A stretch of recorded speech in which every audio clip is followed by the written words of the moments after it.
Welcome to another Volvo video, my 2003 XC90, and in this video I've got quite a few jobs to do on it.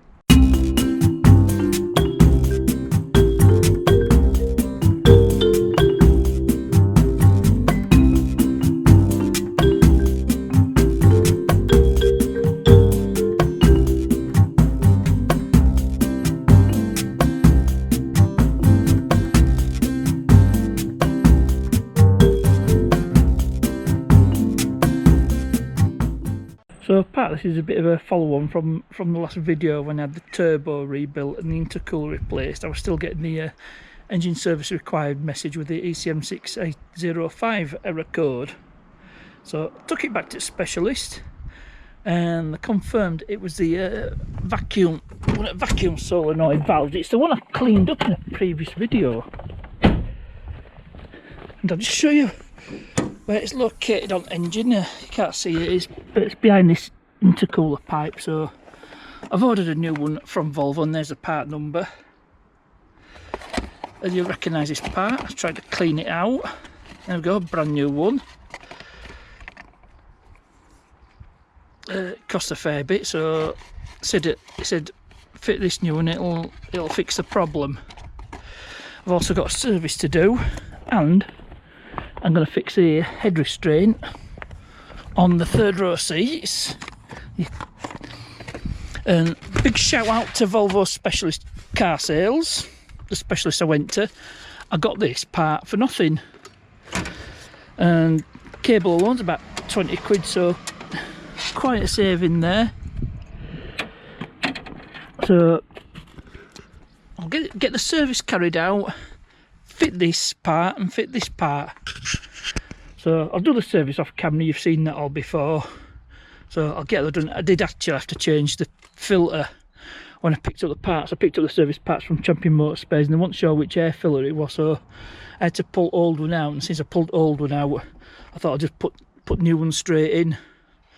So that'll save me a bit of time. So I just got the other three filters, air, fuel and cabin filter, and 7 litres of milliliters engine oil.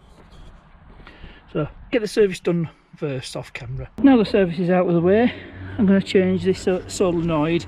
So I just got to take this intercooler hose off, that'll give me a bit more access, so I'll do that, and then the solenoid will be a bit more accessible. And there's just two connections.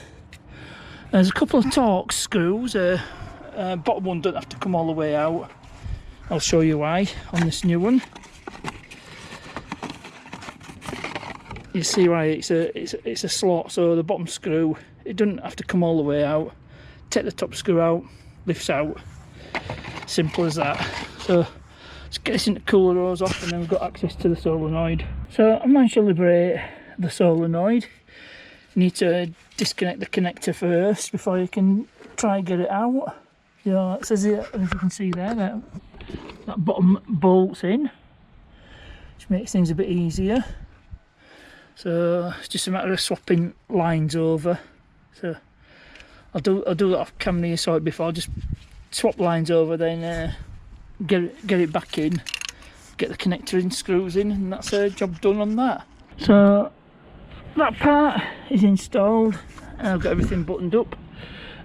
Something to note is that bottom screw, it's a T30. The T30, the screws that hold the solenoid in. So the thing is with the bottom screw, if you're not careful, you'll touch the electrical connections for the starter motor and ground it, and you'll have a few sparks. So what I did is just use a microfiber cloth, put a microfiber cloth over it to insulate it, and you can get around that little problem. So I'm all done in the engine bay. I'll just put this cover back on, and then all that's left to do is the head restraint on the third row. So it's time to tackle this, and first I need to get this back off, and it's just a couple of T25 screws, so I'll get them out and get this back off. So while I'm in here, I might as well liberate the bottom end of the cable, and it's a T30 screw.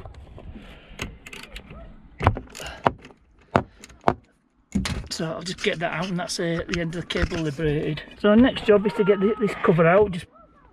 Just lift these tabs back and cover will come off. Again, I'm not going to show all that, it's quite easy enough. There's also this piece of plastic trim, so that should just, hang on, can't do this one-handed while I'm holding it sealed, but it's easy to take off. You just lift it up at the side and it slides out. So now the head restraint is ready to be removed. I'll need to free off the cable as well inside before I can do that, so make sure the cable's all loose and free, and then just take these two 10mm nuts off and the whole thing comes off. And with that, it is now liberated from the seat back, so I've got to find a way of transferring this onto this. I'm not sure how I got it off in the first place, but we'll get that off and then see if we can get it transferred onto here, and then it's just a matter of putting it all back together, and I should have a fully working third row seat. So I've just got it all put back together and I managed to transfer the cover over, so let's see if this works. So just tip the seat back, lock the head restraint into place, pull the seat base, and now let's see if this will come apart, come fold up like it should. Oh, I've got to put that side piece on, nearly forgot that, and there's the piece in question, so I'll just click that into place. Let's have a look. That should just click in. There we go. So pull this lever to move the seat base all the way back, folds forward, and there we are. We've got a fully working third row seat. It's the first time in just over 3 years that I've owned this car, so that's everything done. Service is done, solenoid's replaced. I need to clear the codes, I'll do that after this video. So quite a successful job, and that's the end of that video, so I hope you enjoyed it. As ever, thanks for watching, and I'll see you